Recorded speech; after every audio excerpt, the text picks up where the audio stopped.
વર્ષ 2026માં રમાનારા T20 world cup પહેલા જ ક્રિકેટના મેદાન પર રમત શરૂ થાય તે પહેલા જ મેદાનની બહાર એક મોટો જંગ છેડાઈ ગયો છે।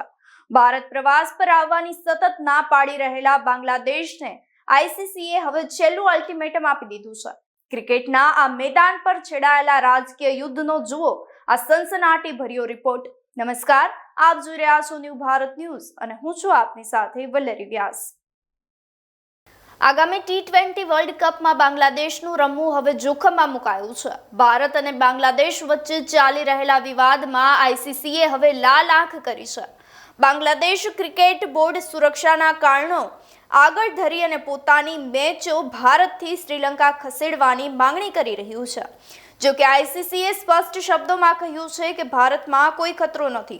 જો ટીમ રમવા નહીં આવે તો તેની જગ્યાએ સ્કોટલેન્ડને તક આપવામાં આવશે। આ સમગ્ર વિવાદની શરૂઆત આઈપીએલમાં મુસ્તફિઝુર રહેમાનની બાદબાકી અને ભારતમાં વધી રહેલા બાંગ્લાદેશ વિરોધી સૂર સામે થઈ રહી છે। બાંગ્લાદેશી બોર્ડ આયર્લેન્ડ સાથે ગ્રુપ બનાવવાની માંગ પણ કરી હતી, જેને આઈસીસીએ સખત શબ્દોમાં ફગાવી દીધી છે। હવે 21 જાન્યુઆરીની ડેડલાઇન નક્કી કરવામાં આવી છે। જો બાંગ્લાદેશ પોતાના અહંકાર પર અડગ રહેશે તો ટી20 વર્લ્ડ કપ જેવા મોટા પ્લેટફોર્મ પરથી બહાર ફેંકાઈ જશે। ભૂતપૂર્વ ક્રિકેટરો પણ માની રહ્યા છે કે બીસીબીના આ ઉદ્ધતાઈ ભર્યા વલણની કિંમત બાંગ્લાદેશી ખેલાડીઓને ચૂકવવી પડશે।